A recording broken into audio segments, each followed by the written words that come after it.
एक परिवार था जिसके पास बहुत बीघा ज़मीन थी।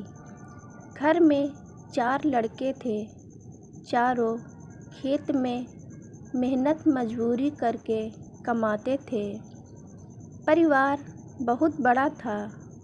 जितना वे मेहनत करते उतना उन्हें मिलता न था, क्योंकि खेत में पानी की कमी थी और मौसम की मार पड़ती ही जा रही थी, जिसके कारण खाने तक के लाले थे।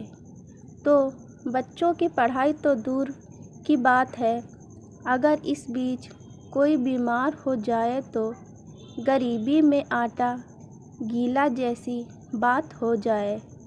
परिवार बहुत बड़ा था, जिस कारण आपसी लड़ाई भी बढ़ती जा रही थी। वैचारिक मतभेद था। सभी अपने खेत के लिए कुछ अलग करके कमाना चाहते थे, जिसे देखकर परिवार के मुखिया ने खेत को 4 बराबर हिस्सों में बांट दिया और सभी भाइयों को अपने अपने परिवार की जिम्मेदारी सौंप दी, ताकि जिसे जो बेहतर लगे वो करे। अकाल की स्थिति थी, ऐसे में चारों परिवार दुखी थे। तभी एक उद्योगपति गांव में आया। उसने उन चारों भाइयों के सामने एक प्रस्ताव रखा, जिसमें उसने उनकी ज़मीन मांगी और बदले में ज़मीन की कीमत के साथ परिवार के जो भी सदस्य काम करना चाहते थे उन्हें नौकरी का वादा किया। दूसरे दिन छोटे भाई ने सभी को विस्तार से पूरी बात बताई और कहा कि वो इस प्रस्ताव के लिए तैयार हैं, लेकिन बड़े दोनों भाइयों ने इनकार कर दिया। उन दोनों ने कहा, भूखे मर जाएंगे लेकिन हम ज़मीन न देंगे। छोटे भाई ने बहुत समझाया, लेकिन वे नहीं माने। कुछ दिनों बाद उद्योगपति ने यह प्रस्ताव अन्य खेत के मालिक को दिया। उन लोगों ने विकट परिस्थितियों एवं बच्चों के भविष्य को देखते हुए प्रस्ताव स्वीकार कर लिया।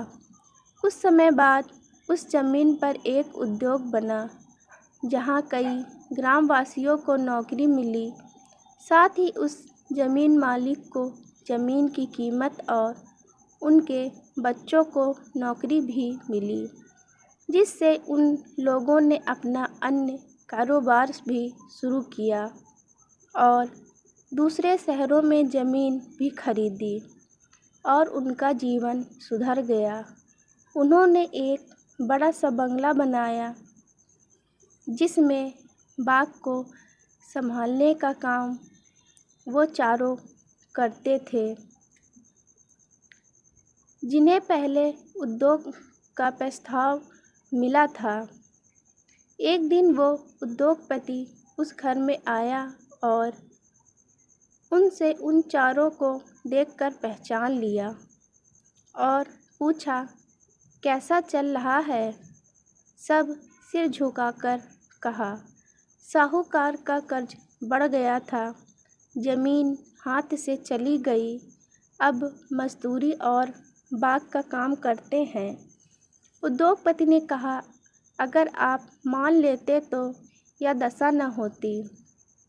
उस पर छोटे भाई ने करुण स्वर में कहा, अब पछताए हो क्या जब चिड़िया चुग गई खेत। वक्त रहते फैसला न लेने बाद पछतावा करने का कोई लाभ नहीं होता। माना कि भूमि से भावनाएं जुड़ी हैं, जो पूर्वजों की अमानत है, लेकिन पूर्वजों की अमानत के लिए वर्तमान और भविष्य को ख़त्म कर देना कहाँ तक सही है।